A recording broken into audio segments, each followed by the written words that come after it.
and welcome to my live video. Oh, I'm so excited I am. Okay, well, I want to frame it. I do. Okay. That's what I'm going to do. I'm going to frame this. Yeah, let's not go there. Anyway, it's tin. So you haven't got a frame. If you don't want to, you can just stick it on the wall. But I want a frame. I think it looked quite cool with a black frame. The only thing is, I won't be painting it because no one wants to watch paint dry. But I will be later. But for now, what I'm going to show you is how to frame this. Could be anything. It don't have to be this, which is made of tin with some sort of weird print on it saying bombs away laxatives. No. And I got these two bits of wood. These are offcuts. Now these are actually two like tongue and groove. It's like a loose tongue and groove. It's called volet lame en France, and it's used for making wooden shutters. And I use loads of this stuff, I'll tell you.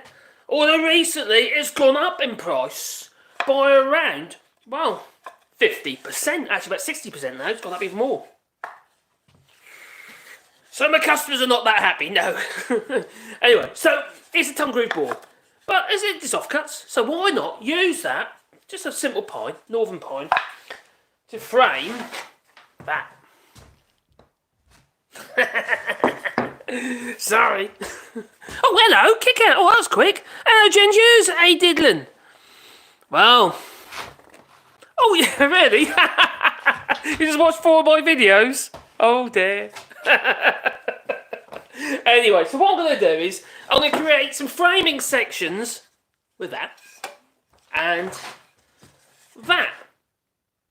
Just simple, very, very simple square shaped frame. But the point is actually doing the miters for the corners, which a lot of people come unstuck with.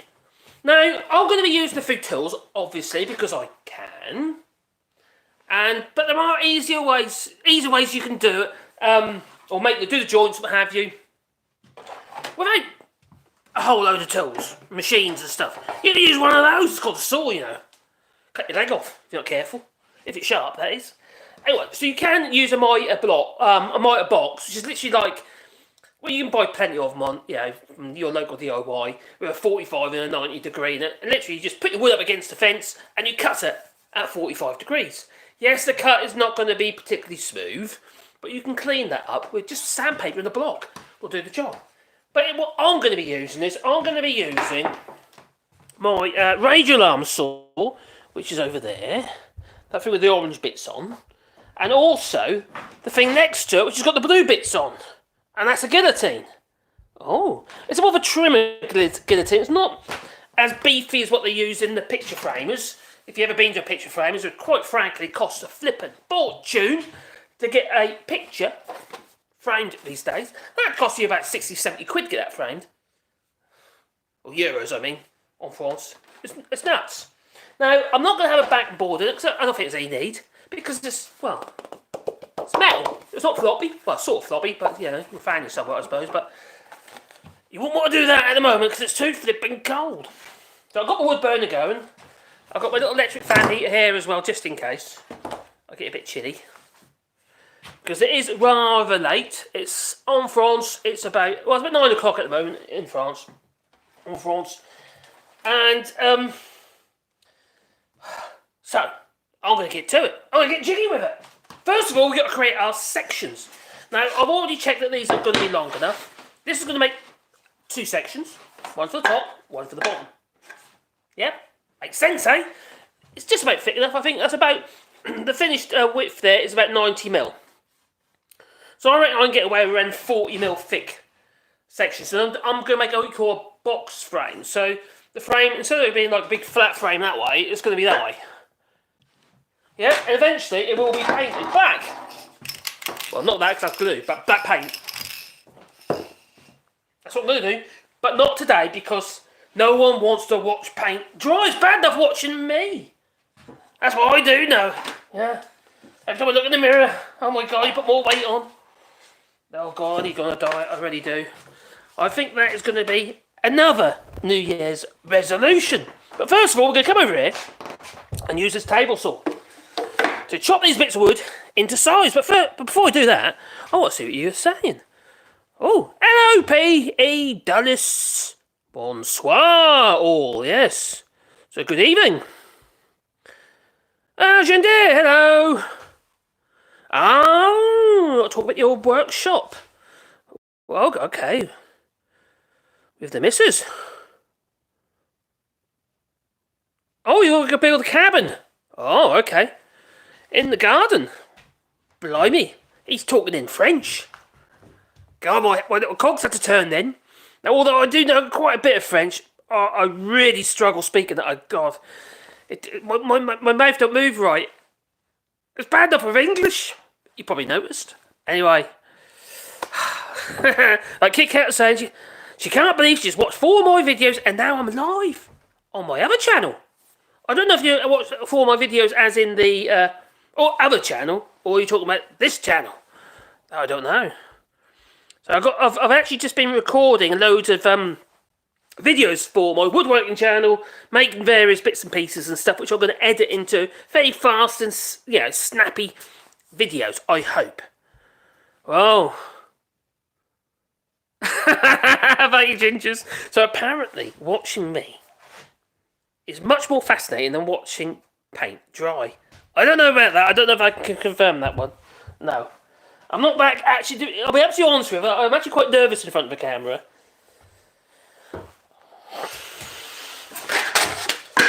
I'm not that great. I do know. I have my flaws. I am sure. So I'm gonna grab a light. Lights. Oh no, wires. What is there wires for? Why can't they be like Bluetooth electricity? Bluetooth electricity would be great. Your tunes and everything by. Oh, I've been playing it for my other channel, but also this channel. I've been doing some few bits more bits and pieces in the studio. Oh, well yes I have.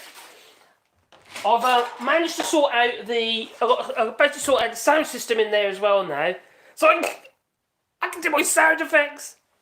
Gibber! I'm just trying to sort the sound effects out at the moment because some are a bit dated now, so they need an update. But they do. Yeah. You got Who's Anus, apparently. So what I'm going to do is, first of all, we're going to cut down these bits of wood. We're going to remove the tongues, bring it down a bit lower, or a bit closer, and drag a little power pack around with me as well at the same time. Okay, there we go. Okay. Hopefully, we can move that light around a bit, because... There you go, how's that? I was just going to burn... that's perfect. Perfect! Oh, this is my best side. Okay. Anyway, from my other channel, I've got some more ideas as well. I've been ordering all sorts of things I have. Yeah. But I can't let on. I really want to tell you, but I mustn't yet. No, it's going to be funny. And it is. I've got to do something because the channel's dying, the other one is. This one I'm trying to build up again. Because it took the backbench when I got a bit over, how to put it, a little bit carried away with my other channel. Okay, so what I'm going to do is, first of all, I'm going to remove that tongue. Because I don't want that bit. No. Because these are 2 tongue groove boards, offcuts, from another job, and we don't need them on this job. Which isn't really a job, because I'm just like, it's magnetic. Okay. See?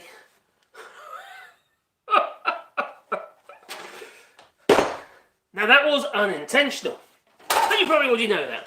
Now we'll cut that tongue off there, and in the saw I've got a 0 clearance insert in the saw. But if you're a woodworker, my finger's got stuck. If you're a woodworker, you probably realise there's something missing.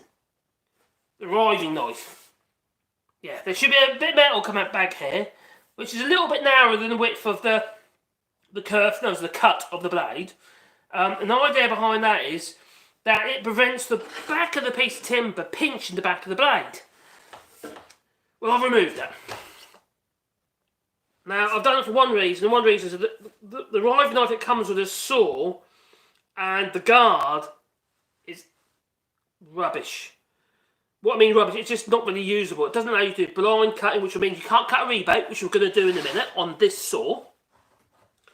But also, it's just an awful thing to use. It really is awful. and the guard. It's just for saw that's actually like this. It's actually a really good saw. The guard and the riving knife is rubbish.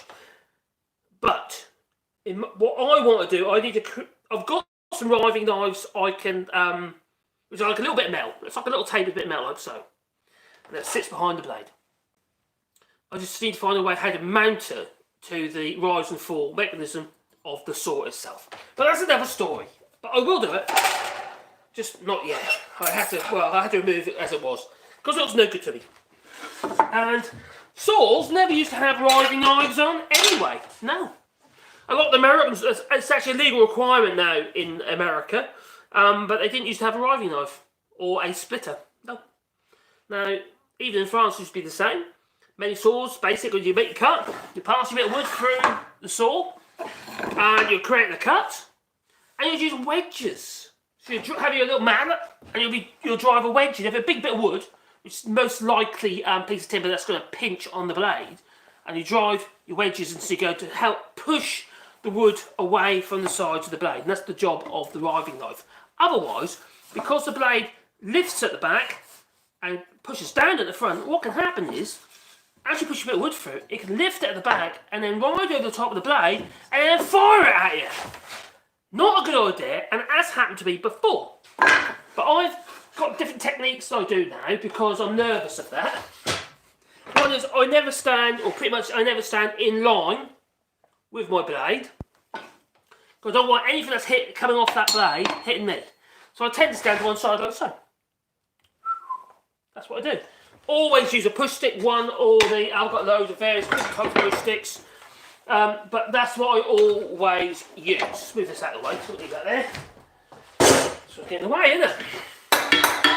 Ding! So, they're going to remove the tongues, and then they're going to cut some piece of timber to width. We're then going to make them all smooth and shiny. Oh, exciting, eh? Like a baby's bottom, it'll be. Now don't touch that thing that spins round really fast because it'll make you bleed. Don't do it. Now this is my push stick. There's actually a little brass screw in the end of that and it's there for a reason. You just have an airflow right up. So there's a better kind of push stick to use. You can use one like this one. Well, that's too wide. I've actually got a narrower one as well, which is that one there. And the thing about this type of push stick, it actually holds the piece of wood down to the table. It's quite important. So that's what I'll be using in this case. If I was using a bit thinner, it'd be different. Or if I had the blade a bit higher. But you really don't want that piece of that blade, too high in relationship to the top of that piece of wood. Not a good idea. No. One thing you get a bad cut, another thing is you're not supposed to do it anyway. Also, you have more blade exposed to cut your fingers off with. I want to keep my fingers.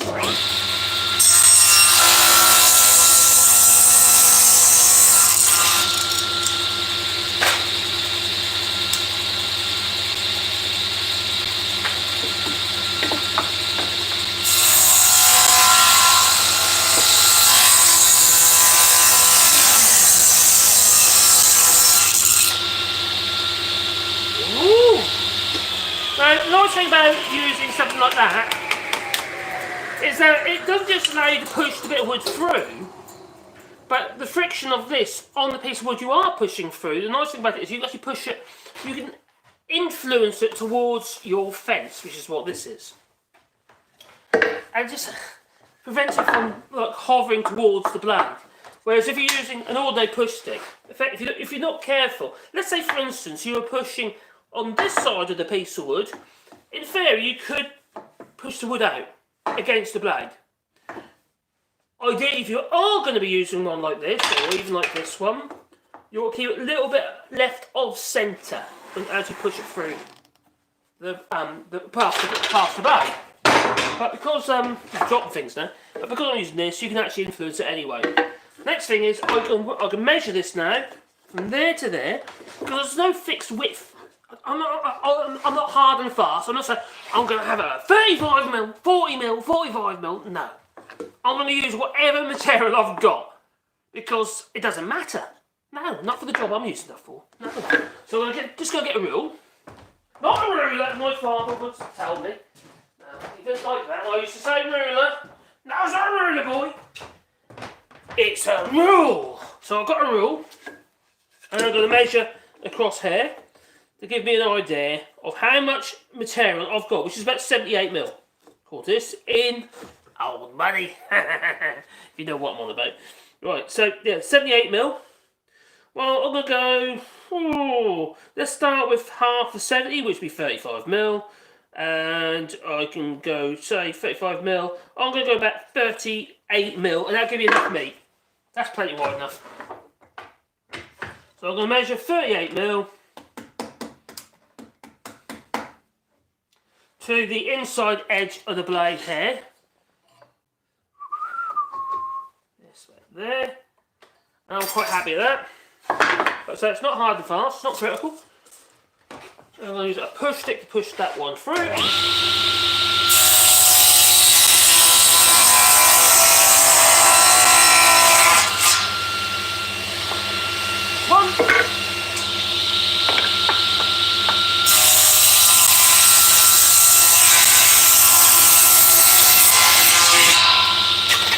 Now, I just pushed that through, and 38mm, I was a little bit overzealous with, not overzealous, a little bit generous with that. And because of that, I've got a bit of a groove on the back. I haven't taken off. I've got a choice. I can either stick with that because it'll be the back of the frame anyway, or it will get taken off with the thickness planer, or I say, take a bit more off. What I'm going to do, I'm going to leave it. That I am, because that'll come off with the planer.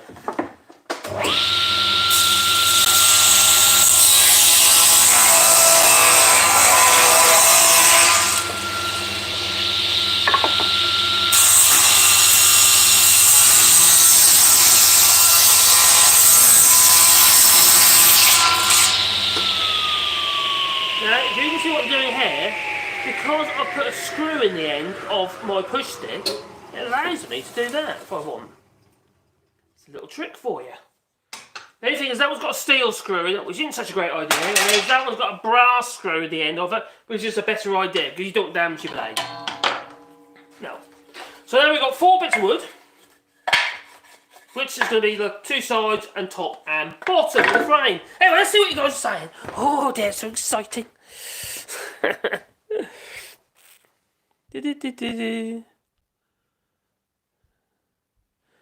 Oh, Mad Monk, hello buddy, how you doing? So, whenever you use a power saw, you always have a quick figure check. And see whether or not you've got your legs left.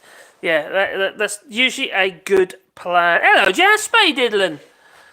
Ah, do you put the tongue in the groove? Okay. Well, maybe. Not that groove. No. You're getting a bit saucy there, Jasper. Right. I will, Gender. You take care, buddy. Your anxiety level just shot. Did it kick? Oh no, it's only a blade. It just spins around really fast and it's got like sharp teeth on it. And if you touch it, it takes all your fingers off and your erogenous zones. Maybe. Don't put them there then. No, don't do it. No, don't do it. So what I'm going to do is now I'm going to run them through the thicknesser to create 4 pieces of timber that are all smooth and shiny, and then I can go to the next stage. So let's do that first. Let's grab a power pack. Oh. Alright, I've got quite a bit of a walk. That is. Oh, I'm here. Oh, God, bend it, my legs ache. Blimey. What's going on here? There you go. Yeah. Right. In the distance there, far over there, that thing there, that is actually a thickness surfacer. I'm not using that. I'm going to use the one that's down here. That one. Which is my Multico thicknesser. And that's rigged up with a dust extraction system, like a big trunk. Yeah. And every time I turn this machine on, the dust extractor happens to be in the other room next door, turns on automatically, like magic. I don't know why, it just does. Clever, eh? That's what I say. Blimey. Anyway, like I said before, I'm not worried about what thickness they end up being, as long as I don't lose all the material and end up nothing left. I just want to take that saw cut off that side, the saw cut off that side, and the same on these two. So we've got to pass them through, one at a time. and remove that saw. Cut the roughness. We don't want rough. No rough, thank you. Blimey. People still here as well, I can't believe it.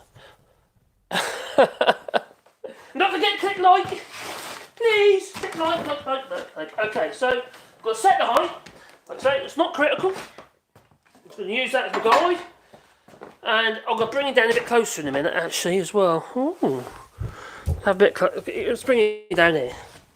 You're actually on a lighting stand, believe it or not actually on a tripod. Because the leg base is a lot smaller. So what I'm going to do is I'm going to set the height. At the moment, it's two. There ain't enough room to get my bit of wood in. That's what the missus said. Oh dear. Did I go too far? So I'm opening it up to bring the table down so it can actually pass a piece of timber through. And this first piece is going to be like my test piece. I think that's probably a little bit less than that. About there. Now there's a roller here. In fact, I can show you. That's a really good idea. I'm not going to make the video too long, obviously, but I think it'd be quite good to show you. Under here is the hood. There's this big fast spinny thing here. Now don't put your fingers in that big fast spinny thing when it's spinning really fast, because you will remove them. Don't do that. It's not a good idea. Well, we've got a series of rollers. We've got an in-feed roller, which is this one, and that roller here that pulls a piece of wood through. Right? So don't try and do any American Pie lark with this while it's running, because, yeah, don't do that. That'd be messy. No. So, it'll pull the piece of wood through, and then whatever distance between this roller and this table will be how much be left after this cutter block removes a thin piece of wood off the top of this piece of wood. And then the outfeed roller, which is the one at the back here, which doesn't have any teeth in it, will carry on pulling the piece of wood through, all smooth and shiny. Excited? Yeah, I am. So excited. Anyway, let's put this back, because I don't want to cut the fingers off. No. I want to keep them. So I can cut them off another day. There you go. Anyway, so we're going to pull, turn on. There's a big switch up there. Oh. Right. So, wait for it. Nothing's happening. So nothing got removed. Nothing was removed. Oh, that sounds ominous.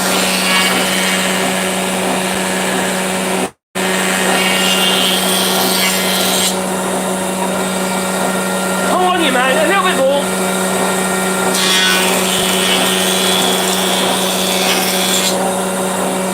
Yeah, I'm happy with that. Yay!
The magic end.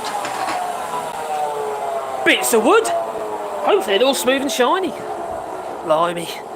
Anyway, my clamper's gone all a bit weird. Sorry. Right, so I'm going to pick these up on the floor over here.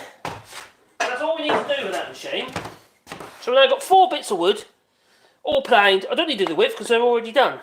And plus there's another process to be done on the table saw. So that's what we're going to do next. Move this lights. Don't worry, I haven't forgotten about you. I haven't forgotten. No. Blimey. Da, da, da, da. Is it a Wadkin? No, I wish I had a Wadkin. Yeah, or a Burgess Star. No, it's a Jet. It's a Jet Superstore. Superstore? Super Saw. Yeah, it's a good machine. So it's sort of, I would say it's sort of professional. But it is a good machine. It's got a few faults with it. One is the dust extraction is rubbish.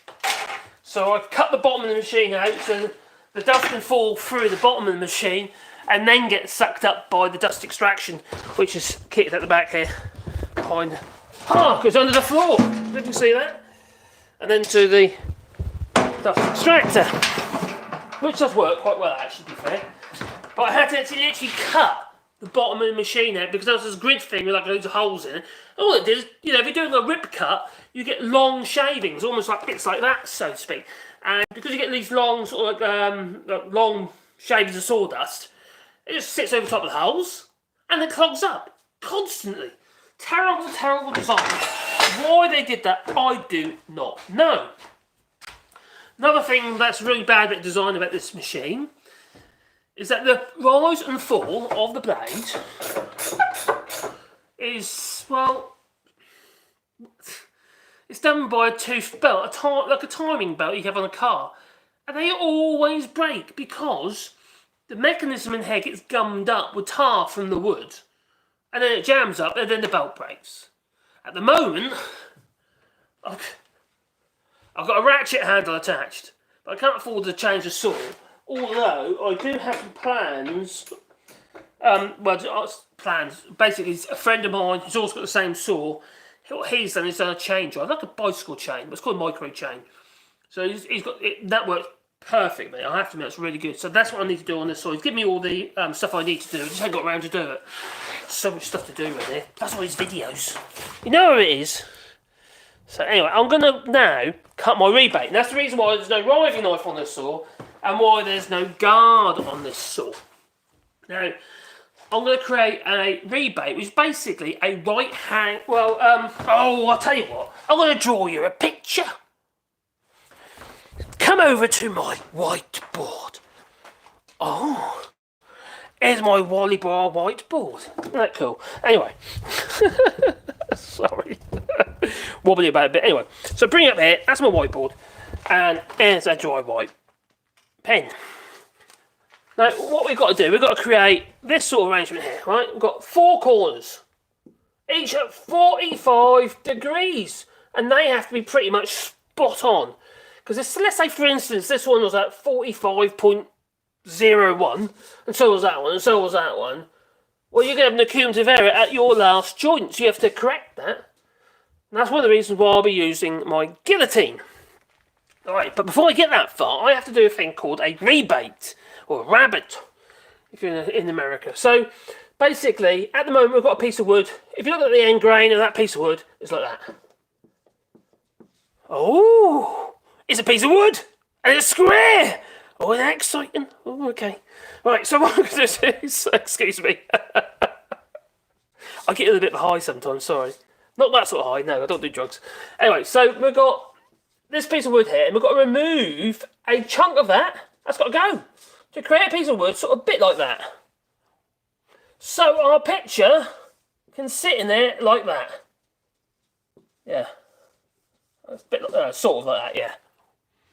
And then they'll be on the same on the opposite side. So like that. Well, no, yeah, sort of. So that'll be the view side. Should be looking. That'll be an eyeball. Yeah, that way. So that's your picture frame section, that'll be picture frame section, and that'll be our little template kind of picture. Now, if you're doing a photo, you're going to want backing board. So, like for instance, you'd get a piece of hardboard or plywood or something like that to sit your photo on, or whatever you want to use. Now, otherwise, it's going to be a bit wobbly, and also you need a piece of glass. But because this is just a printed bit of steel, I think it's like paper finish on top of a piece of steel. We don't need to worry about that. Because the steel itself is, what's going to happen to it? It's just itself, isn't it? It's just, yeah. It'll hold itself in its own right. So all we need to do is create this here. Yeah.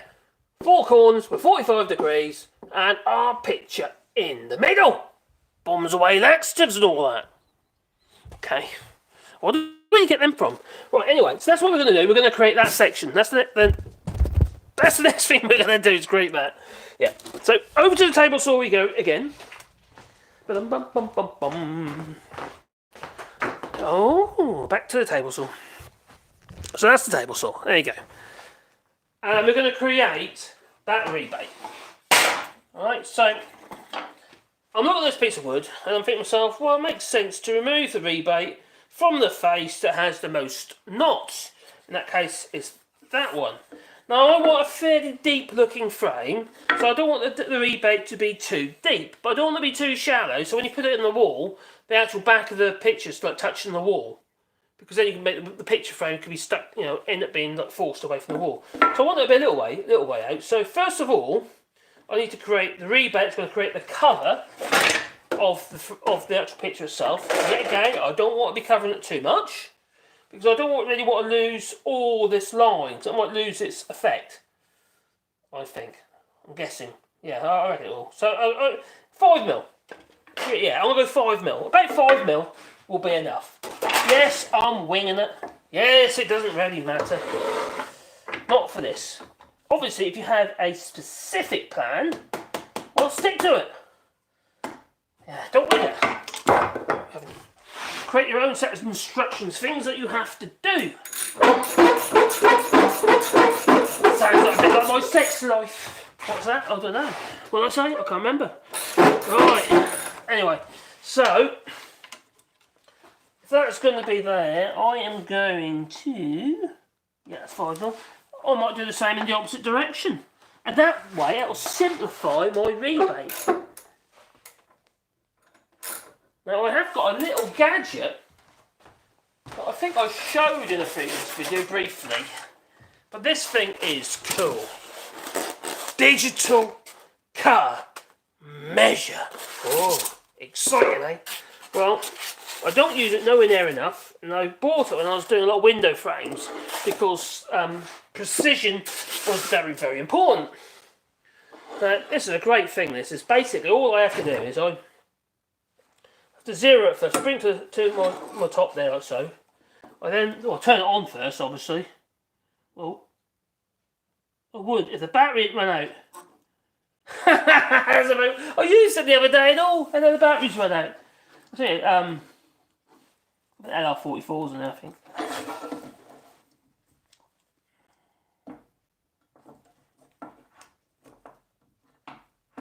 No, see, I ain't got any in. Bugger.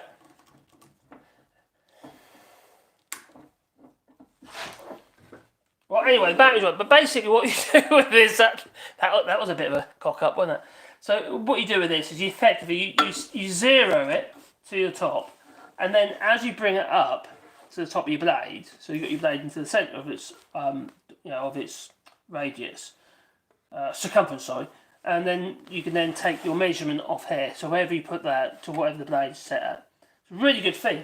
I only used it a few days ago. Last week, sorry, I used it. And now it's a. And also, the locking screws come off. I better put that on before I lose. No, it's in the box. I'll leave it off. Slip off here. Right.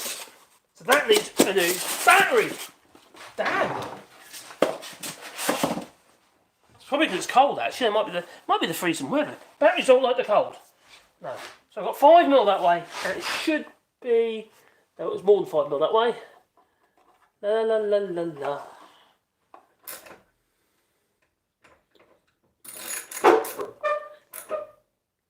Actually, I don't want to do 5 mil that way. I'm going to go a bit more because it's going to look ridiculous otherwise. I'm going to go with that and a bit more than 5 mil. 8 mil. I'm going with 8. I've changed my mind. I'm very sorry. So first of all, I need to do my first cut.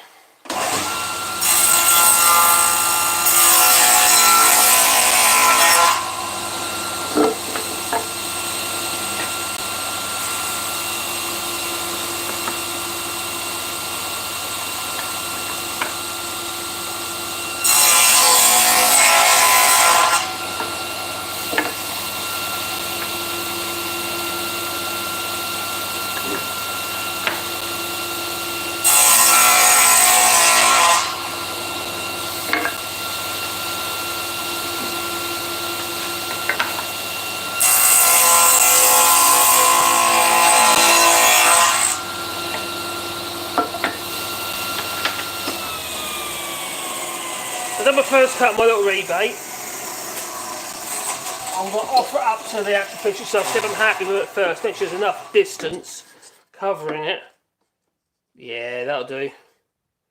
I don't want to remove loads. I don't end up halfway over and lose enough text, you see. So it can only be a little bit because the sun's letting not that far from the edge, and I don't really want to go over that line if I can help it. So I think, yeah, I'm quite happy with that. Now we've got to remove the excess. Let's do that because if I just did that, well then it's not going to work, is it? It's going to take too much in one direction, or then have the cut going that way, which wouldn't matter, I suppose. But equally, it wouldn't be the correct distance either. I'm setting it to the end of the cut, and then a lot shallower, back down to 5 mil. Just try it.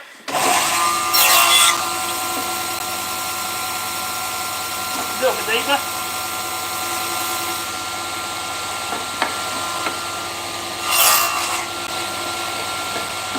That's it. Try that first.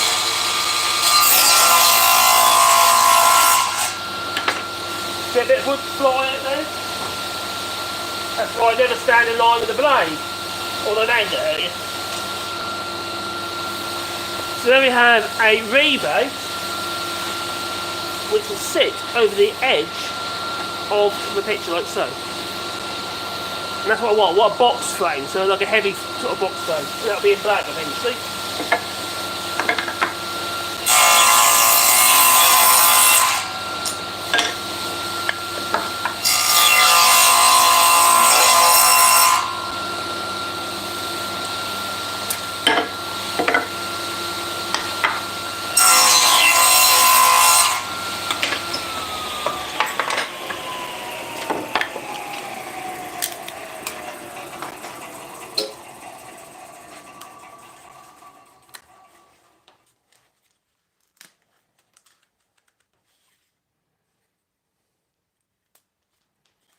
Okay, so I've got 4 bits of wood ready to have their miters put on.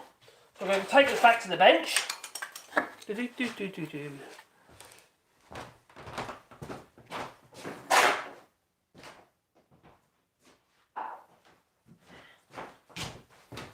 leave you there? Sorry. Didn't mean to leave you, no. Anyway, let's see what you're saying. More, oh.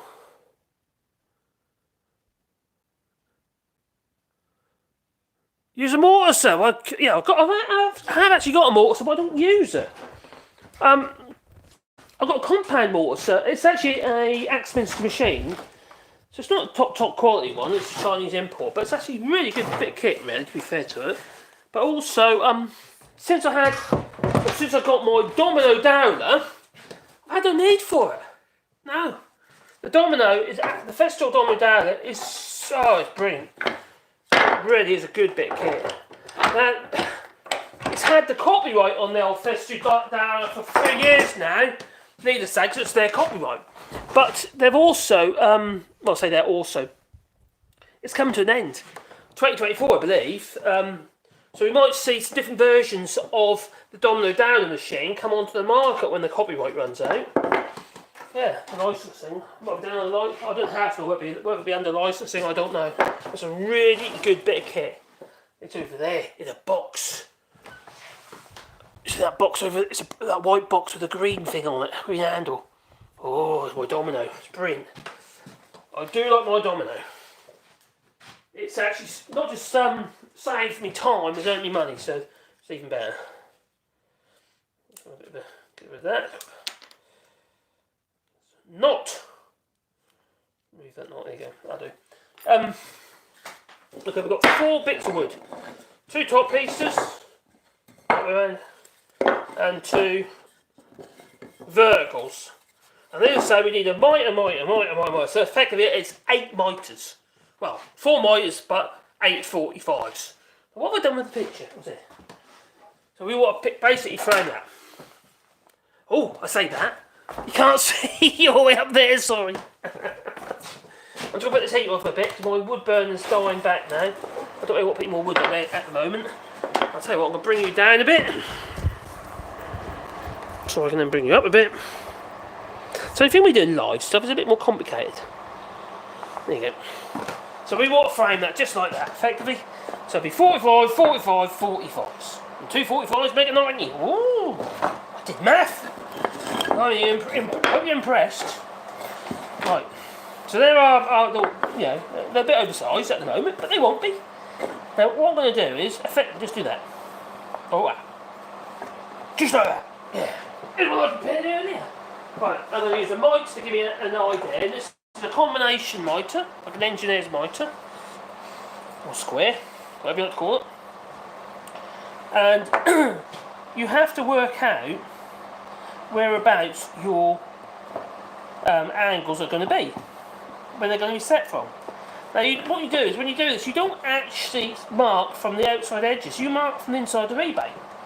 It's not the same as what you would do if you were just doing a mitre with a perfectly square piece of timber. Because you've got a rebate on there, you have to think about the rebate. Otherwise, oh god, I've got wind! Oh my god, get rid of the wind! Go away, wind! Sorry about that. Anyway, so what you got? If you do it from the outside edges, the frame will have either been too small or too big. If you do it from the inside edge here, you get a pencil with a point on it. That would be a good idea. So is that what I do? So, like for instance, here, I would take this measurement here. Bring it a bit closer so you can actually see. I'll turn it around so you can see what I'm doing. I'm trying to make it like an educational video, not just me blabbering on, if that's possible.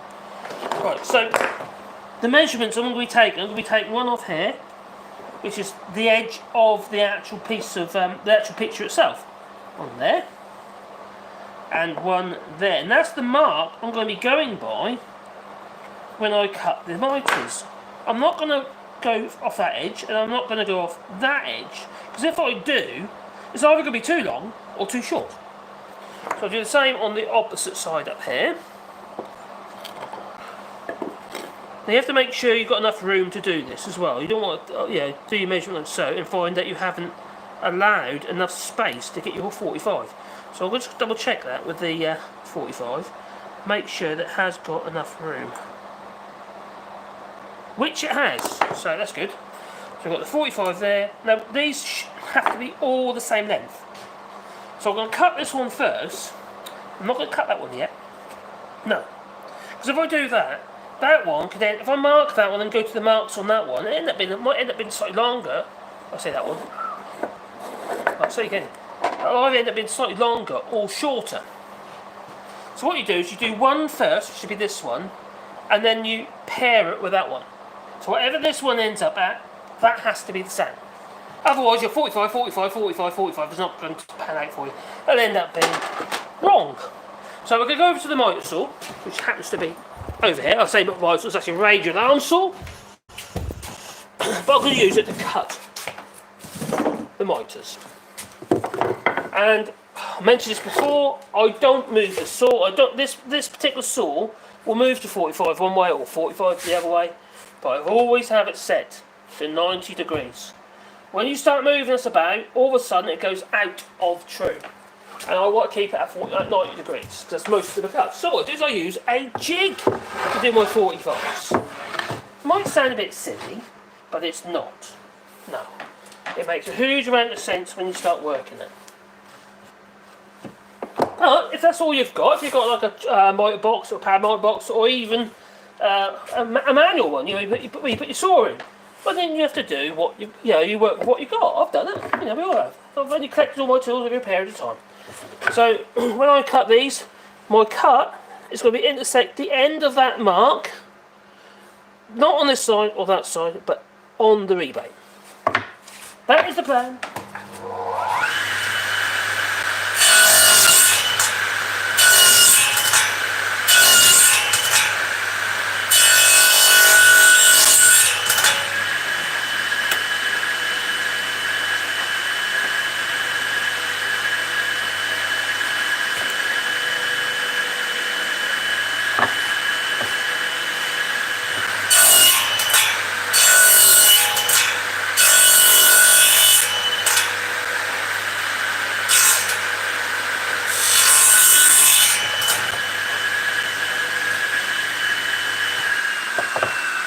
that's the first one cut. So I've got to marry that to this one over here. It's going to get all jiggy with it here, so it's going to, it's get all frisky. It's going to get all frisky, yeah. Whoa. Right, so now I need to transfer that to here. Easy way to do that is just go that way, like so. Or like that. And transfer those marks over, making sure that the end of the rebate, there's enough room for it. And I'll use a square. Well, it's all going on in the UK at the moment. Oh dear, poor old Boris. Oh dear. We do feel sorry for Boris, don't we?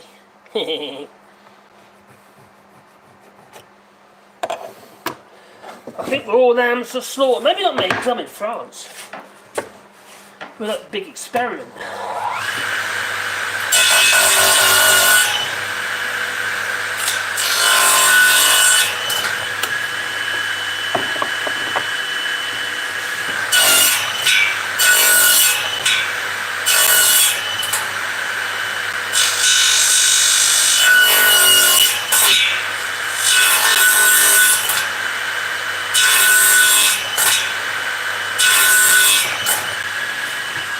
Hopefully they're the same length.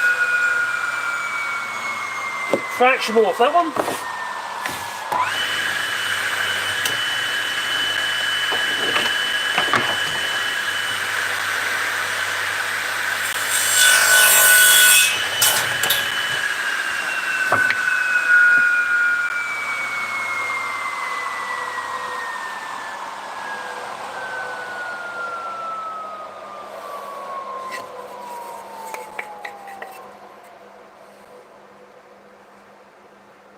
No, that's good. Don't go by the ends. Go by your rebate. Oh, by your 45. That's what I do. It tends to work. So now we need to measure the others. So I've got those two there. I'm happy with that. Bum, bum, bum, bum, bum, bum. 10,000 men marched them up to the top of the hill and marched them down again. We're here. Right. So we have our savvy little frame. Like so. It's going to be going that way round actually, like so. Effectively. And then that's going to go there like that. But then we've got these sides got to be done. Oh my god. Whatever next. And we pretty much repeat what we did a moment ago. So we need to obviously mark these two pieces of timber to find our measurements. Do the same again. It's not a case of where we do that one and that one. We do this one first, or that one first, and then we marry them together so they end up being the same. If you don't do it that way, you are going to have a problem. Oh no. You don't want to have a problem. That's good. So that is my help. So now if I cut that one, I can marry it to that one. So back to the saw again. Oh my god, backwards and forwards. Oh god, such a long way. Blimey. We're here. We're here. Crumbs.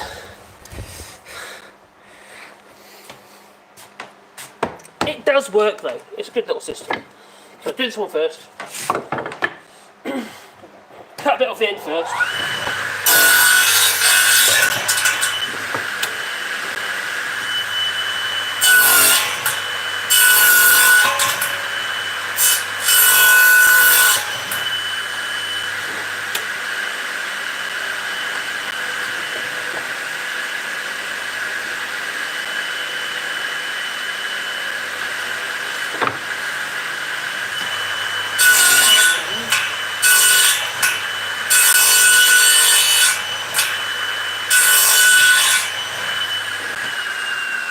That one, but I'm not worried. It doesn't matter, not for this job. If it was for a customer, it would be different. It's not. It's just in my little studio upstairs.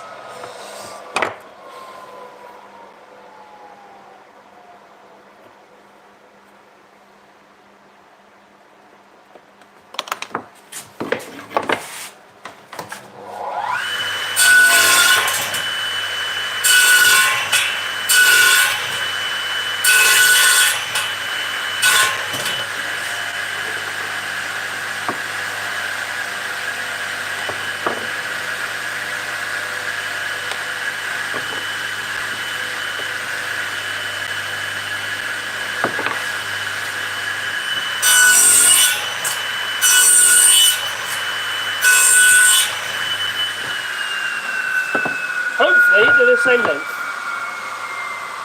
That one is a tad long, so I need to trim a little bit off this one here.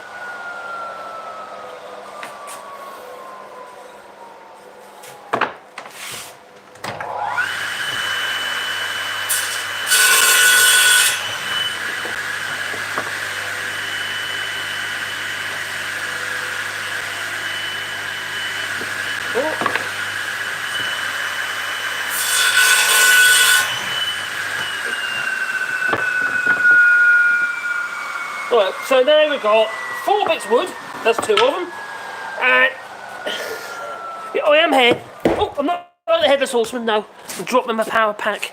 Oh my god, what am I like? Anyway, so back to the bench we go. So there we got, I know this is very like step by step. We're not all brainy like you guys, no. So what we're going to do is, we're going to offer this up. Oh, what are people saying? Oh, got 8 people now. Ooh. A table router machine. What do you mean? I've got one over there, mate. You see it in the corner. There, that's it. That's my little bench. I made the little table for it. It's got rise and fall and stuff on it. It's quite, it works really well. It's good enough for what I need, anyway. Hello, Glasgow. How you doing, buddy? I spoke to you for ages. Yes, the clock is ticking. That always is. Well, I think they've restarted the clock since since fake Lord Frost has left. Yeah, that clock was restarted now. No, I was reading something from Clement Bourne, the EU guy in the EU, and he was saying he was hoping it was going to kickstart fresh, pragmatism. Well, that's pretty good actually. That's pretty damn close. But I want to demonstrate my little guillotine, so we are going to use it anyway, even though I don't need to. Oh, you can't see. There you go. Sorry, there you go. So effectively what we're going to have, and that's going to be shoved in behind it, into the rebate, Right, bombs away, laxatives, as you do. You've got to have your laxatives. Yeah. If you haven't, you've got trouble. No laxatives. Oh, blimey. You'd be like a rabbit, little pebbles. What little pebbles? Oh, Glasgow, bend your hair, mate. Bend your hair. Max has his alter ego, was it Sir Ron Vinti? Well, I've got plans. I've got to do something to kickstart my All Shorts channel again. Hello, Jasmine Videos, how you diddling? Everything peaceful with the kids in the house? Is it really? I don't think so. I've had kids in the house earlier, and my grandchildren, 2 of them. They're everywhere now. Grandchildren, they're spreading. They're like a virus. Although, I have to admit, my little grandchildren here, well, actually, to be fair, my little Grace, and my little Toshi, and my little Nana, and my little Darcy, are absolutely lovely. And I've got my older ones too. They grow up, Blimey. Scary thought. I'm glad we got past all that. Yeah. Been there, done that. 6 kids I've got, 6 little blighters. Well, they're big blighters now. And Wayne, my oldest, oh my god, he's up there, he is. He works for the museum service in Norfolk. And guess who's in charge of him? Nadine Dorries. Anyway, she got kicked off the WhatsApp group, which was quite funny. I thought that was quite comical. It made me tickle. It made me all warm and fuzzy inside, and it did. Oh, I'm fiddling down there, and you can't even see what I'm doing. Just offer it up with the framing, just with the picture, just to make sure I've got everything tickety-boo. Now, I don't want too much of it covered up, you see, by the frame, because of what's on the picture. So, at the moment, it's actually, if anything, the frame looks a little bit on the big side in the vertical direction. Oh, it is, definitely. So I will need to make it a little down. We'll have to make them a little bit shorter. If I don't, I'm going to end up, hiding to nothing. Basically, the picture will fall out. And that won't work, will it? That's no good, is it? I want the picture to fall out. No! I hate this bit, often things out. Well, I don't really hate this bit. Yeah, I've made everything a little bit overzealous. So what we're going to do is we're going to trim it with the actual lighter. I don't know how this has happened, but it shouldn't happen like that. Makes no sense. Oh, I know what I've done. I know what I did. I bit the longer. Right, I'll do it on first. I'll be back in a second. Oh my god, the battery pack. Go over there. Don't run away.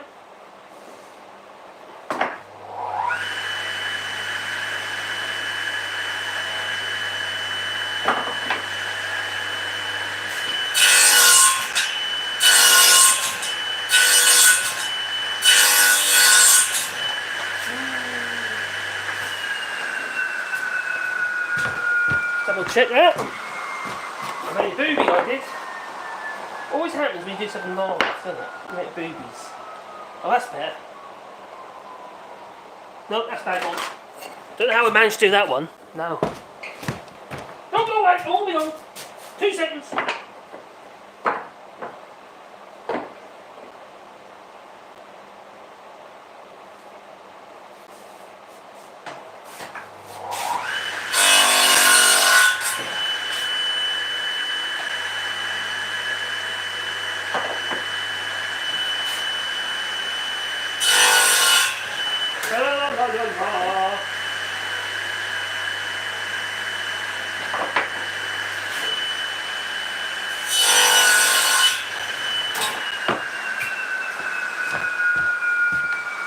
Right, okay.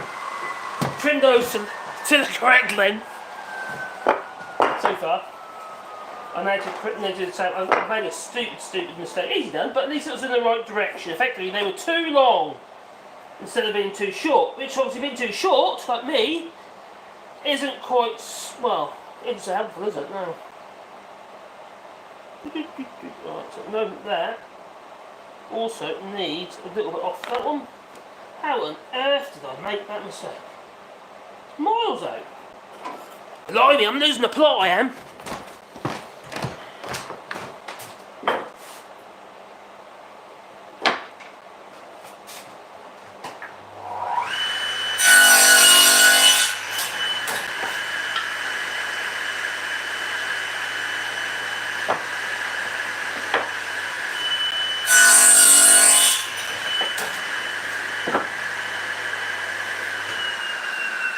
Hopefully that is enough. Bear with us, because it will be worth it in the end. I hope, anyway. Now you can think to yourself, how on earth... Ah, that's perfect. Just as I wanted it. Not too big, not too small. Basically, I've got about a 3mm gap all the way around the picture itself. I don't want it tight, because the reason I don't want it tight, I don't want to cover up the important parts of the image. No. Perfect. And by the time I've trimmed those joints, all 4 of them, with the guillotine, they should be pretty much there. So I'm going to put this, make some space over the other side here. La la la la. La la la. Right. Da, da, da, da, da.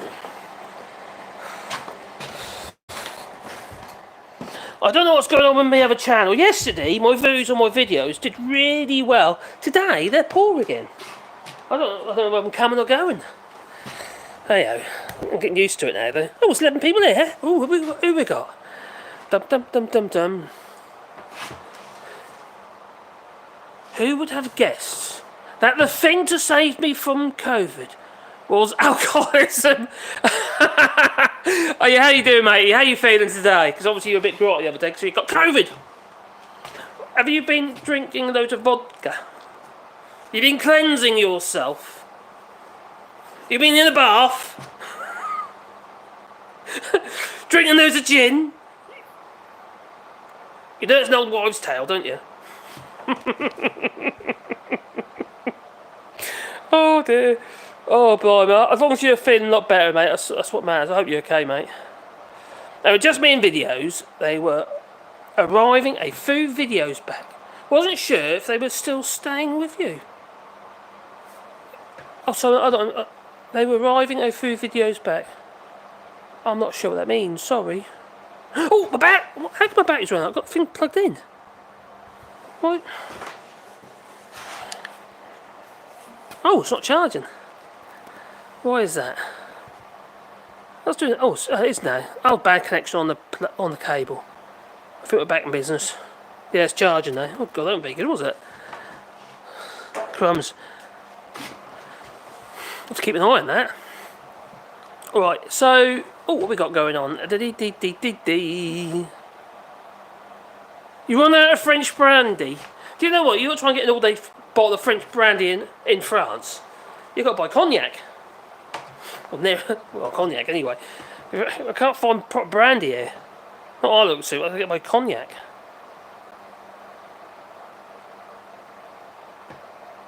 Oh no, our kids haven't. They came before this went on. We had Wayne and my eldest came over with my granddaughter and the missus, and that was fine. They left before this kicked off, and then we got we've got two that are here already, so they live here. Darren with his missus is married to a Welsh girl in France, and yeah, so he's alright. He's the one who was a nurse, and he left nursing in the UK because it was mad then, and he was a bank nurse. You know, he was earning good money. You know, although to be fair, the people he was working for were earning a darn sight more out of him. Yeah, crazy man. It's ridiculous how much a bank nursing system, how much they pay per nurse is absolute madness. For what they charge, they can get two nurses. It's crazy.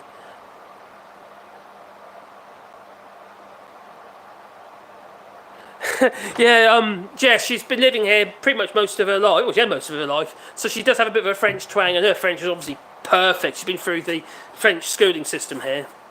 A nice girl, nice girl. Well, nice family, actually, to be fair. Have you got a secret still? I don't know if I should talk about a still on air, Jasper. No. But it won't be the first time that I have. No. I did actually bring a still over with me from the UK. It was called a Smart Still. Originally, my first still that I had was made out of two, like 25 litre beer barrel, and then there was a 15 litre beer barrel which you'd mount on the inside of it, and that's where you'd put your mash. And in there would be a heater. It's like a modified fish tank heater. And what would happen is they'd heat the mash up in a condensate inside the 25 litre container, and obviously turn back into, well, the alcohol would then drip down the outsides and accumulate in the bottom of the 25 litre container. Worked really well. Very slow, but it worked very well. And then I invested in a thing called a Smart Still, and they're sold as a water purifier or dehydrator or whatever. You know, but condensates liquid. But it's actually made. There's one country, I can't remember which one it is, but there's one country in the world that literally has no laws regarding alcohol and stuff like that, regarding duties. So that it's made there. I can't remember which one it is anyway. And I had the Smart Still. It looks like a big vertical kettle. And you put your mash inside it, and then it goes drip, drip, drip, drip, drip out of it. Really good. It worked really, really well until it broke. Yeah, I tried to use it last year. No, I didn't. No, I didn't. I lie. No, and it stopped working. So I made one. Sorry. Using copper pipe and a pressure cooker. Very simple. So you create your mash, or whatever you're going to use for your mash. So effectively what you do is you're creating a high alcohol, so like a very strong wine, about 16% alcohol in the mash, and you heat that up and it evaporates and it creates your alcohol. And directly out of that you get around between 40 and 50%. You have to get rid of the first part because that's where the methanol is. So when it first starts, that first part that goes drip, drip, drip, drip, usually about 100 mils, 200 mils even, you get rid of. It's methanol. You don't want that, make you go blind and impotent. Anyway, so then it goes drip, drip. It works really well. Yeah, it did work really well.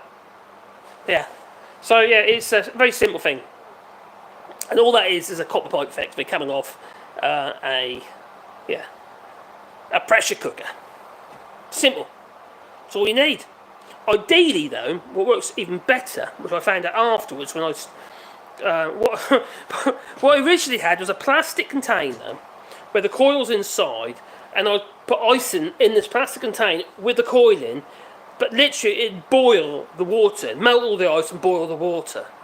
So that what I found out since then, you better put a fitting, like a hose fitting top and bottom, and run water for it constantly. Cold water, from the tap. Just slow, just to keep the water refreshing. All it's always colder than the actual fluids going through the coil, because then obviously it evaporates.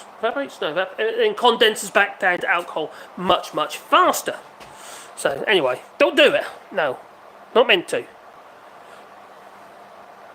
A counterflow cooler. What's that, mate?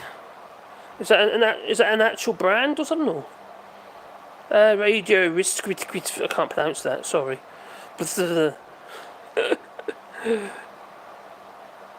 Yeah, best for alcohol is a stainless steel. Well, the pressure cooker was stainless steel, so that's okay. And glass for the rest. Yeah, so it would have been stainless steel and copper. I used to always brew my own beer. I still do beer and what have you, not a problem. And wine. I don't know why I do the wine because it's so cheap here, and it's not done so bad than what I can make. I'll tell you. Beer's not so much of a problem. Beer's actually really easy because when you brew beer, it's done within a week to 10 days, and within reason, you can almost start drinking it by then. As soon as you've got a bottle up, that's the time when it's likely to go off on you because of sterilisation and stuff like that. That's when you have your problems.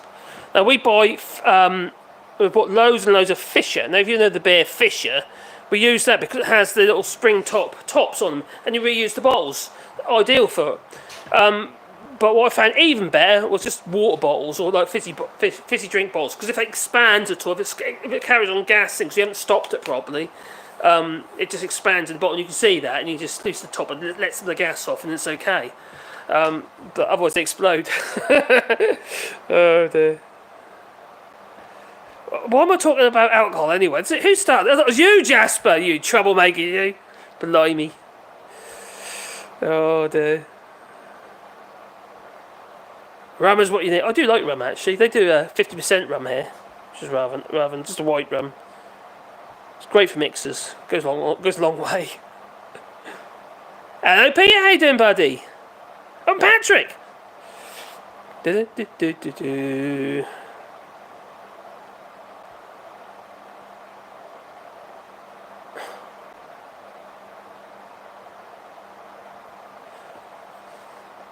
Oh, is that right? So what do you think, Ray? Do you think my videos got a bit lengthy recently? Because if I put short ones on, people complain if they're too short. I can't win. So either too long or too short. Oh, a new character. Yes, Glasgow. And I'm not telling yet, no. I ain't got it all sorted out yet. I got the first bits have arrived.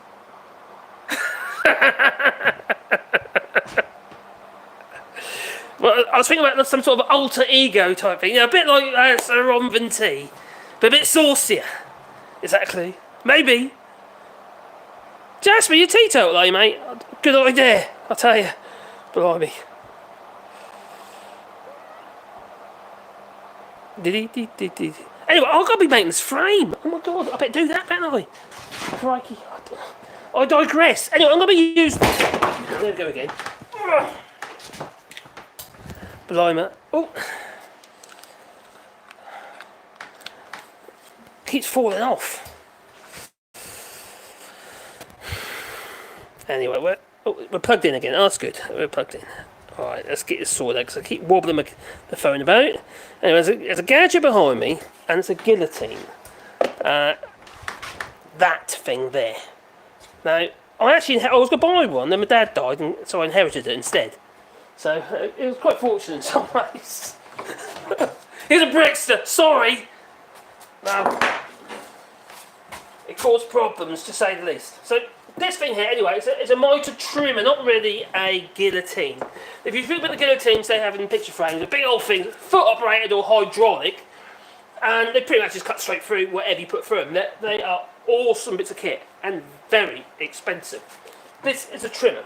Now the idea behind it is going to actually just trim very thin pieces of wood off this mitre, about a perfect 45. So let's do it. What are you doing in there? You've been ages. Right, so it's got, you can see that there. Let's bring it down a bit closer. Da, da, da, da, da. Right, so there you go. You see that fence and that fence there set perfectly to 45. So I'm going to trim that. Just take a very small, wafer thin shaving off it. Just like that. Don't put your finger in there, no. But it's good for cigars, apparently. Now that's what I just removed. That. So it's a very good bit of kit. So you end up with a very smooth finish. You got a smooth finish, you get a smooth joint, or a good joint. So I'm going to use the same one on each side. Just basically turn it around. Take a very small wafer thin shaving off. Whatever happens, they've got to be the same length. So whatever I take off one, I've got to take off the other. Yeah, again, lovely and smooth. Oh, it's like a baby's bottom. Oh, baby back ribs. Yeah, I've got my soundboard sorted out in the studio. Got my all the sound effects. Well, I've got most of them in. I've got to finish adding the rest. Are you racist there, father? Stuff like that. You know, the usual kind of inappropriate stuff that I like. I don't know if anyone else does. And obviously, kibber.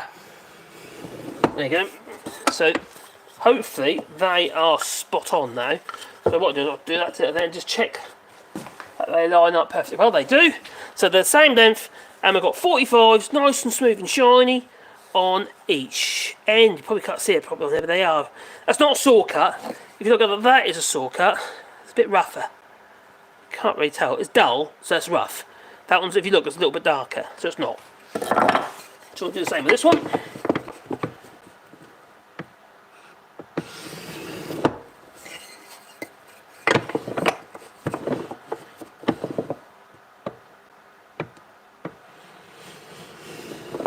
So, who else thinks my videos on the other channel are getting a bit long? Although they varied this time from like just under 5 minutes to 12 minutes. So.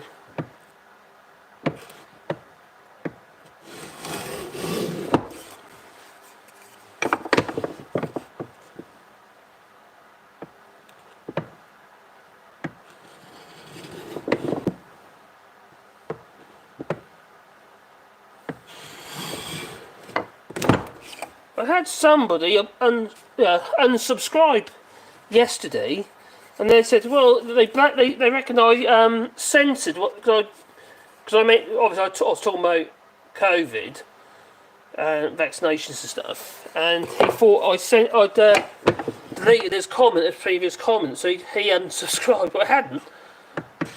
If he's got a fair point, there's no reason for me to touch it.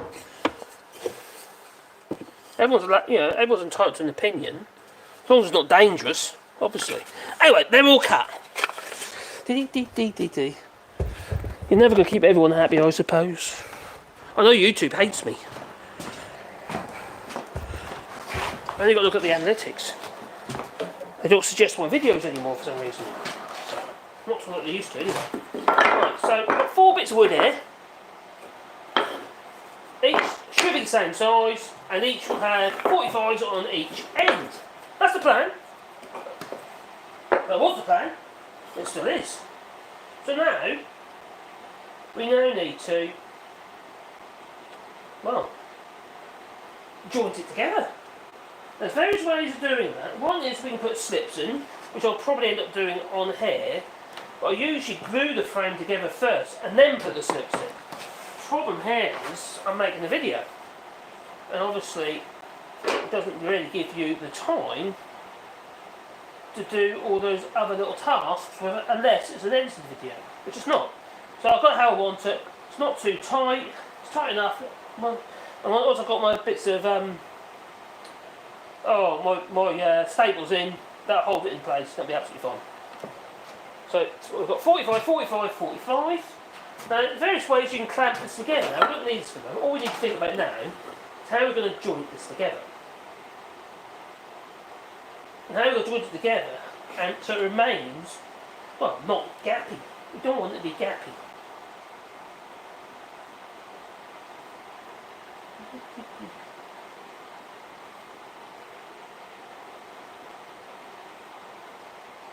Now you could just put a nail in each corner, then clamp it up. You can put a clamp across this way, and a clamp across that way, try and balance it out, but what happens, if you're too tight that way, it'll just do that, and obviously, too tight that way, it'll just do the opposite. So you can use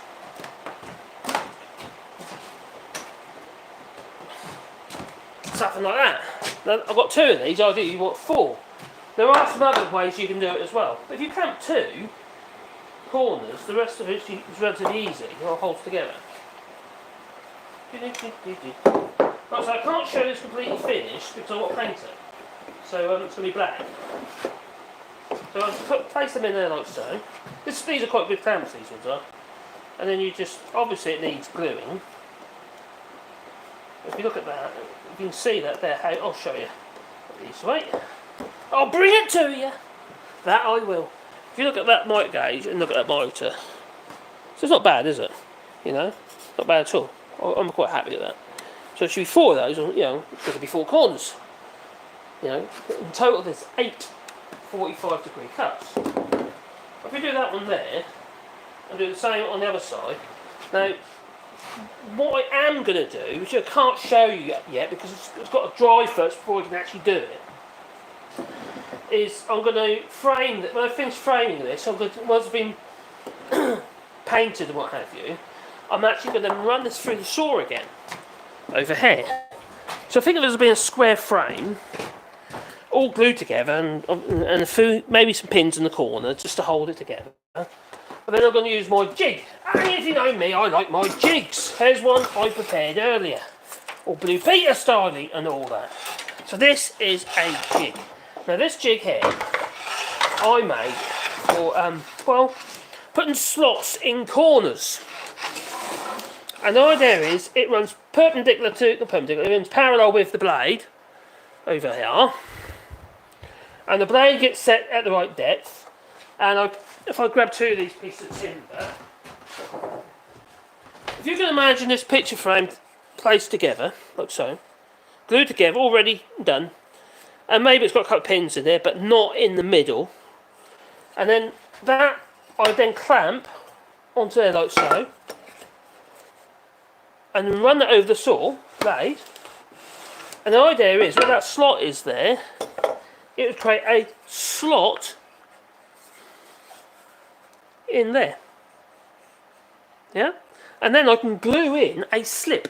Now what I call a slip is bring it to you this way. It's basically a thin piece of wood which is cut to the same thickness as the saw blade, and then that will be glued in there, and that creates a strong joint. You have 1 or 2, and then you have then you've got a strong joint. I know picture frames, all they'll do is whack a few nails and not even glue half the time, and that's it. Or they'll use some funny staple on the back to hold the joint together. I don't do that because I think that's rubbish. No.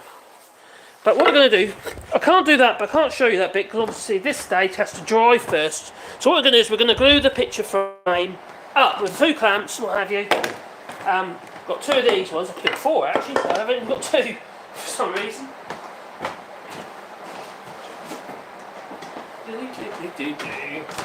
There's another one. But they are really good clamps. Now there is another type of clamp that you can make yourself. It's really simple.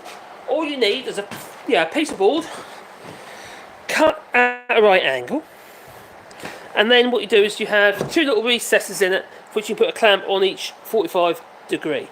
I will do a video. I won't show you exactly how to do it at the moment, but I'll do a video about that actually because that's quite a useful thing to have if you are doing a little bit of woodwork. And it's really, really simple, easy to make, and all you need is little F clamps like these, 2 of those on each corner, and then you've got a corner clamp. Works really well. But I'll show you that another time.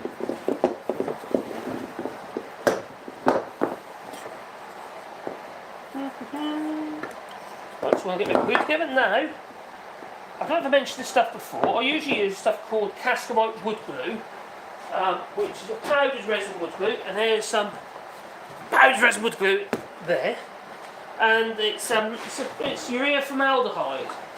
It's the stuff that you've, I don't know, embalmed people with. But it's also the same resin that is used in like plaster casts. When you get the bandage, they dunk it in the water and it goes off around your leg. That is pretty much the similar sort of stuff, really. So what I'm going to do is I'm just going to glue those together. Then I'm going to put a pin in each one, just hold so it doesn't sort of steadies it, using the air nailer. But first of all, we've got to mix some glue. The problem at the moment with mixing glue, especially this stuff, really I could just use a bit of PVA glue, but I'm not going to, because this allows me to show you some of them. This is like powder glue. If you're a woodwork, you'll know about like, well, you probably know about this stuff, but also you might know about other glues like, for instance, fish glues, bead glue, all sorts, well, fish glue basically, animal glues. Quite often used for marquetry. I need a bit of water. You mix that with a bit of water. I use a squirty bottle like this. I dribble a little tiny bit of water in there. What I normally do, I normally wear a mask. But I can't jabber jabber. Was it jabber jabber? Is that what Boris said? I couldn't believe he said that. Jabber. Jabber fun. The man's up at noon. Oh dear. He's a Prime Minister! Oh God, giddy on. Anyway, I digress. So anyway, this is a long-winded way to show you how to make a picture frame. Obviously, the job you've been doing like 10 minutes, really quick, especially if you've got to get it. So I'm creating like a thick paste to start with, and then I add a little bit of water as I go along. You don't want to add too much water, or it'll separate. That'll split like it does if you put yogurt or cream into hot food, and split. And then you'll never mix it. So we don't want that. The problem at the moment, because it's the temperature, the ambient temperature is so low, hence I'm doing it in front of this little heater here, it doesn't mix very well. It's getting there. It's getting there. So you keep mixing until you've got a bit of a shine, a bit of a glaze. It's a bit odd, this stuff. The more you mix it, it actually becomes more liquid. You think it gets thicker, but it doesn't. It's more liquid. A minute ago, it was very almost like a heavy paste, and now it's getting it's getting softer. And it's not because there's more water in it; it's because I mixed it more. Strange, eh? I don't know why this is. Now this is Kaskerbot. Now Kaskerbot used to be one of the better glues. The problem is this batch that I've bought isn't very good. They've been bought out by another company, and well, they've cocked up. Yeah. But there's a company in the UK, gluesdirect.co.uk, and they also make a version of Kaskerbot, and it is really good stuff. So if you're in the UK, check it out.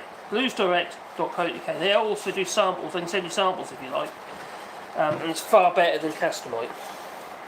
Then you've got other glues. You've got Aeronite, you've got polyurethane glues, and obviously you've got your PVAs.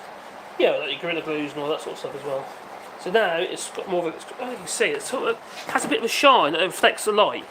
And that's what you're trying to get it to. But it's very hard to mix in the cold, and because it's in front of this heater, it's actually okay.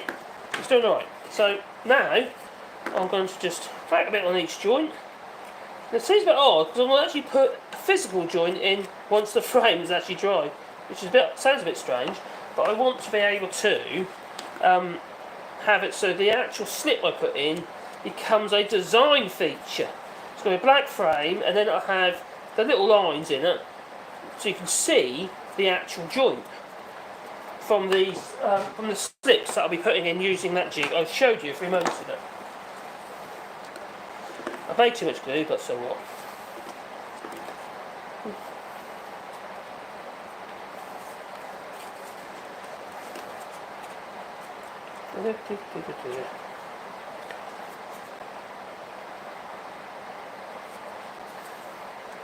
Oh, I've used so much Kaskerbot in my lifetime.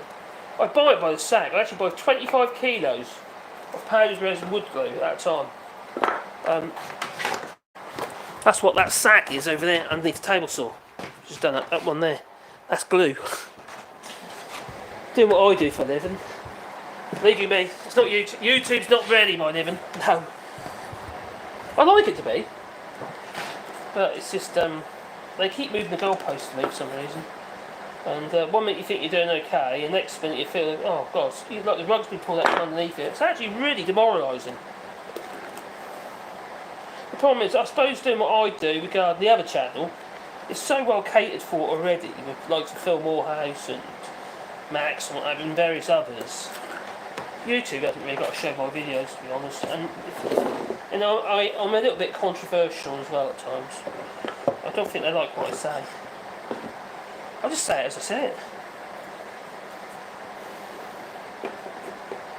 Sometimes it involves being a little bit crude. Sorry.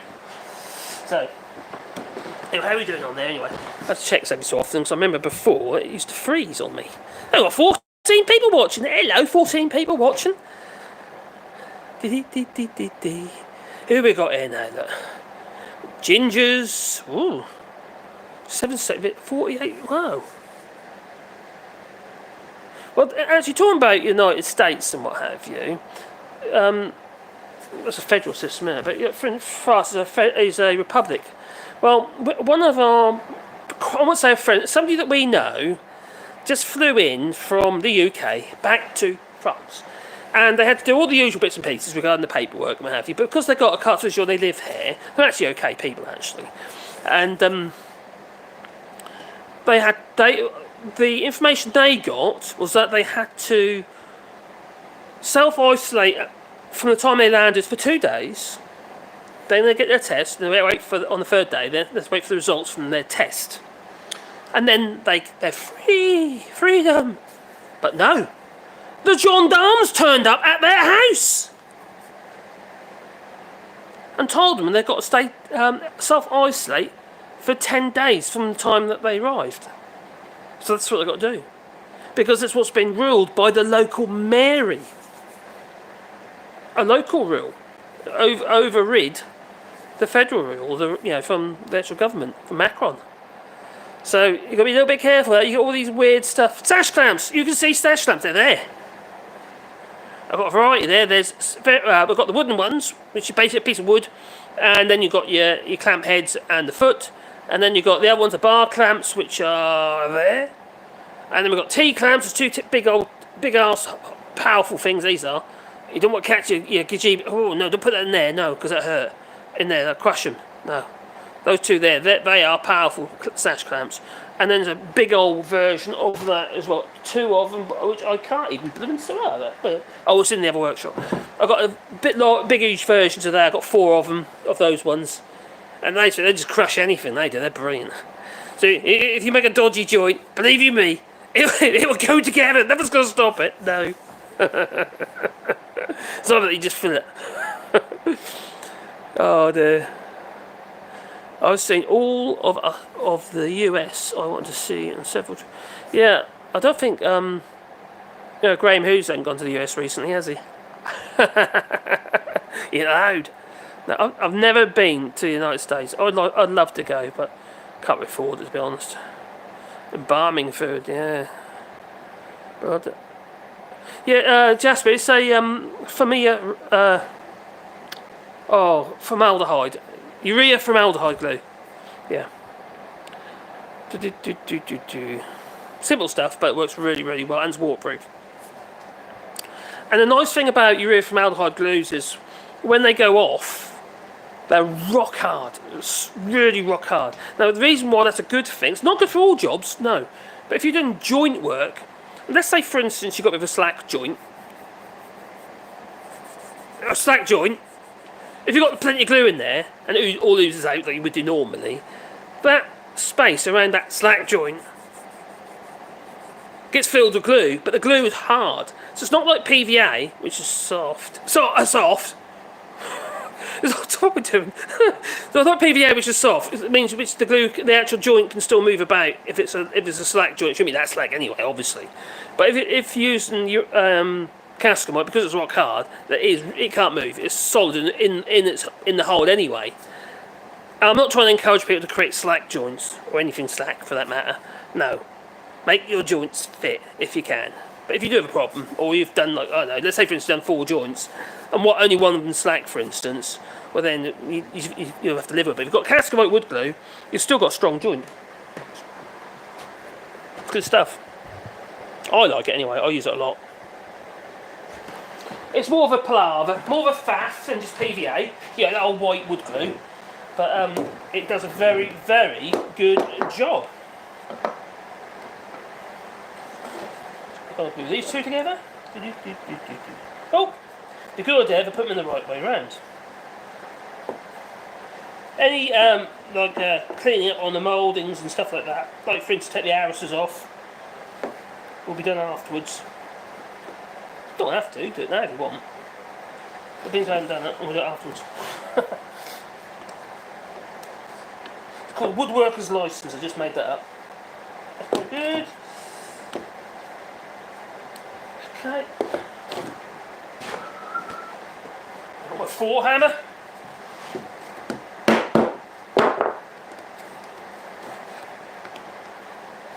That's good.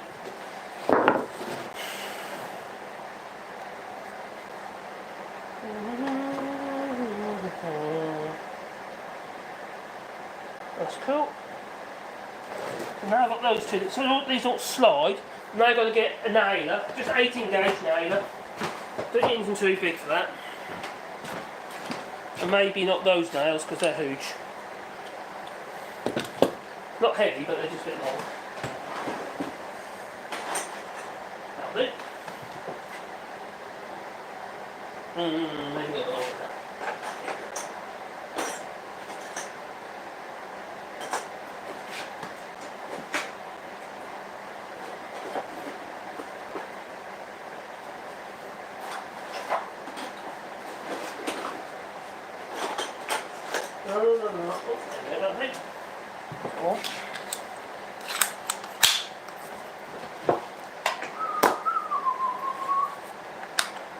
If you haven't got an air nailer, just use nails.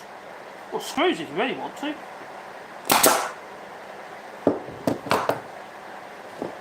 To stop from slipping, basically.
Obviously, there's 4 of those clamps would be very useful, wouldn't it?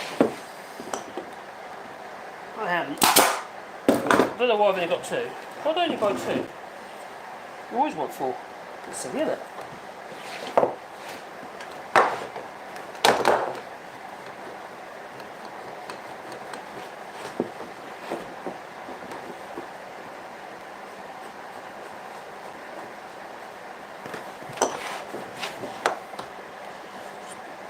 Just want to make sure they marry up.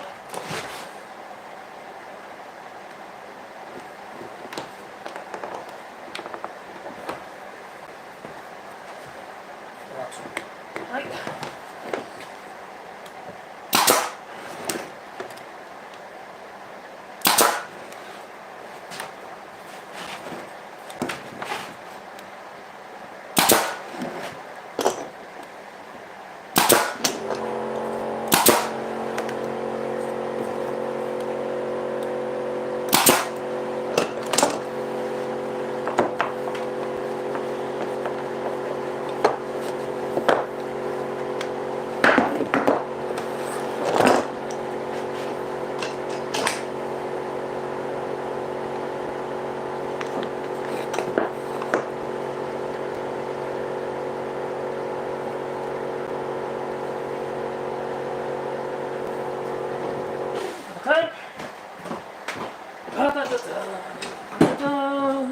clamps.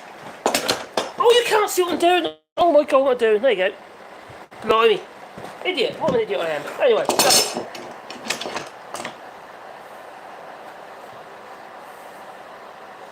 I started off with these clamps, one on each corner. And then finished off with these two longer 18-inch clamps here. And then I've got two in the opposite direction as well. So just to keep the joints together as the glue goes off. Now, when you tighten these clamps up, because they're not actually in a on a 90 degree, sort of in a holder like these are, you have to. They can slide on the 45, so effectively that one could slide past that piece of wood. So you have to bear that in mind as you squeeze it up.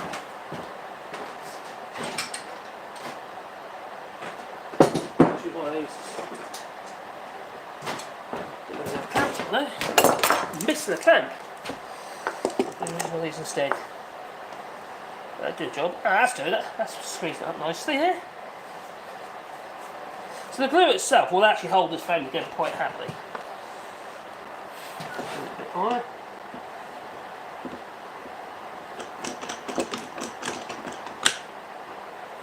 That's it. That's doing it.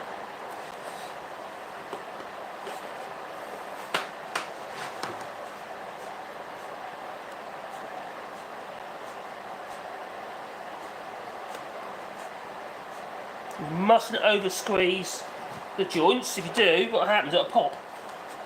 They'll give up on you. And also you remove most of the glue. If you remove most of the glue, there'll be no strength in it. There'll be no glue altogether basically. Squeeze all your glue out. So I'm just going to lift it up and have a look at that. Make sure I'm happy with that, which I am. That one could do with another clamp on there actually. Lower down. I'm putting a twist into the frame basically, so I need to help her. Assist her by removing some of the twist. That's it.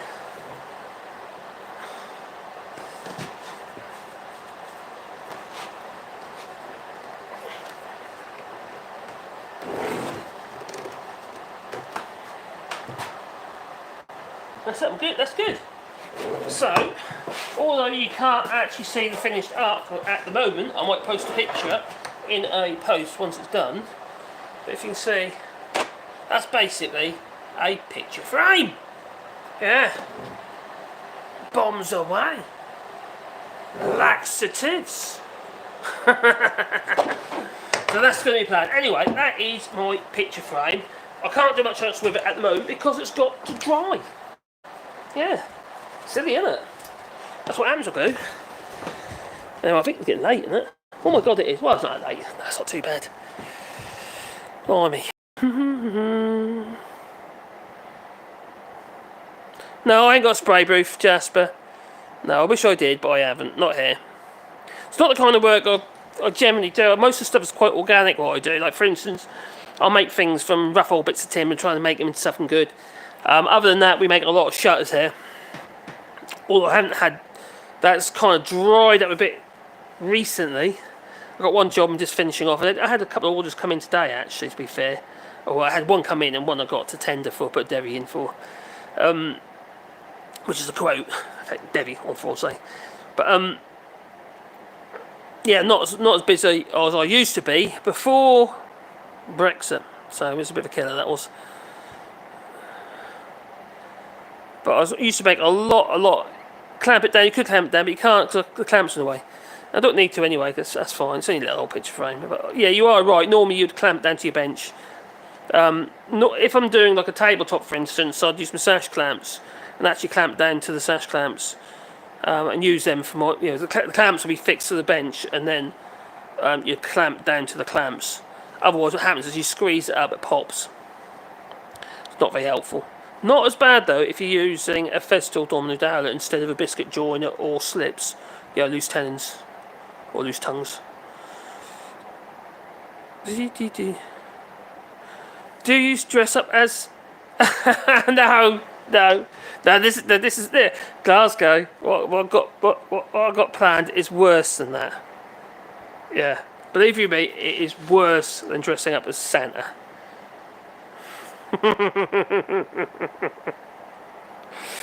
Oh dear.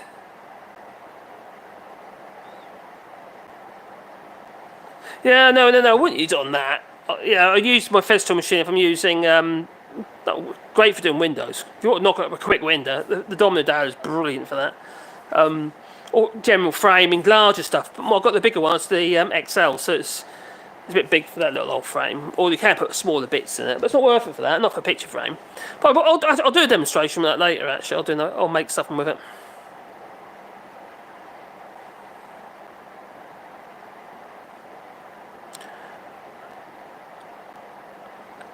Have you, Ginger? You got some work for me to do, have you? Okay.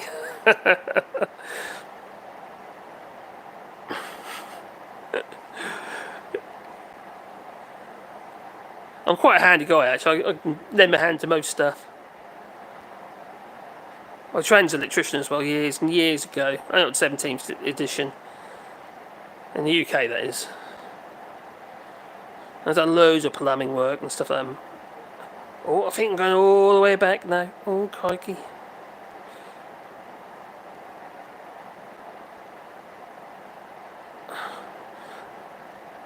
You're kidding, Gingers. What? In America, it's supposed to be -17. It's cold enough here. It's been I've never known so many frosts. No, I don't mean fake Lord Frost, no. We've had a lot of frosts here in France. You used to get, well, a few, obviously, but never as much as we're getting now. Every day we're getting frost, hard frost, not just little frost, hard frosts. And they last until about 11 to 12 o'clock in the morning. Yeah, just before lunch, and then it starts freezing up again by about 7. I never used to do that before. It really didn't. It's crazy. Am I going to dress up as Nadine Dorries? Oh my god, that'd be a bit. Oh god, no. Oh. No, not Nadine Dorries, no. Am I dressed up as Boris? No, not Boris. No. It's not anyone in particular. No, because I'd have to behave like that person then. So, you'll just have to wait. And I don't know if I'm going to get everything in time anyway, so it might be delayed.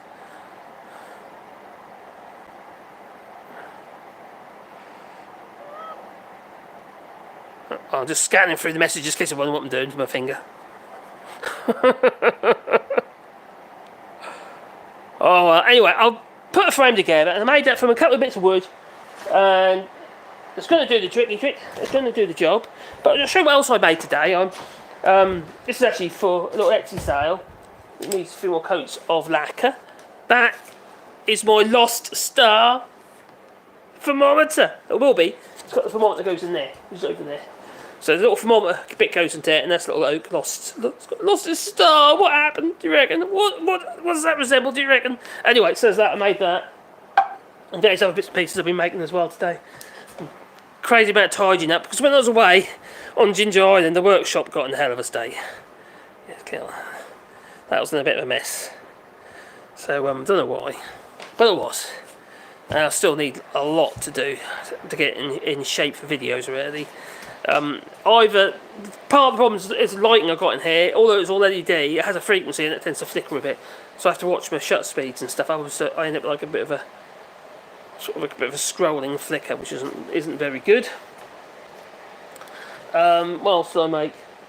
Can't remember now. Oh, I made some more signs, which one's for the studio upstairs for Patreon, and what else did I do? I don't know. Started another one for all shorts. Just lots of bits and pieces, really. Not worky though stuff, just stuff for the YouTube channel. But that's how it is, isn't it? Just got to keep plodding on.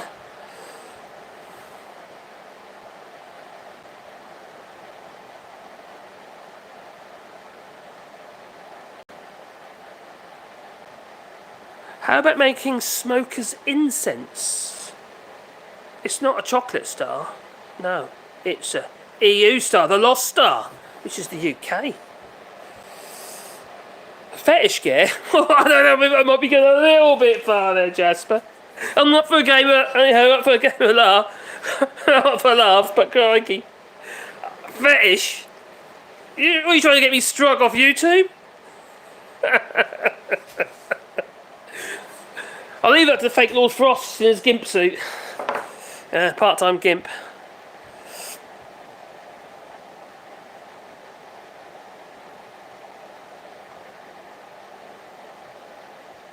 Oh, did it stick to the bench? Yeah, that has happened to me before. I actually wax my bench, so I stick a load of paraffin wax all over the bench every so often. It does help a lot, especially if I'm doing a like a door, for instance.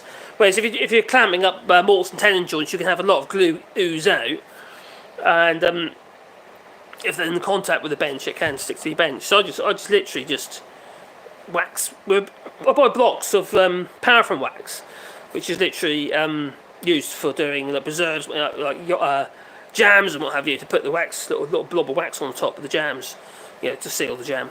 So I buy those blocks and just run them over the surfaces and something. Ideal for that. Stop things from sticking to stuff, and also helps things from slide like on runners and on the table saws, and really handy. Incense, yeah. I see that one. Well, I think it's time for me to go.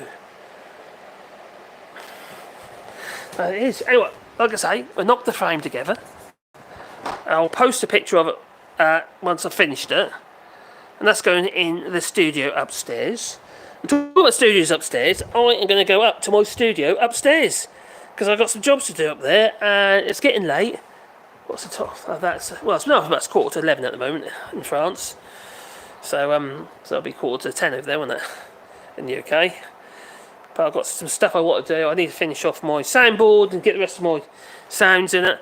And I'm going to be using that space not just for all shorts, but I'm going to be using it for Wally Bright as well, and any other channels as well. So it's going to be a bit universal, I think. So it's not going to be that sort of. It won't be just one thing. Because I want to do some more woodworking educational type videos as well, not just practical videos, but like the history of woodworking and all that sort of stuff as well. So I've been doing the scripts for that. So anyway, that's enough of me. And I hope you have a nice evening. It's Monday. It's a Monday evening. I'm supposed to go to work today. I didn't. It's a bit naughty, isn't it? Anyway, I'm going to say, ta-ta! Look, we made a picture frame! Oh, where's my button gone? No, I can't see it. The microphone's over the top of the cross. Yeah. I'm going to put the cross in the right box.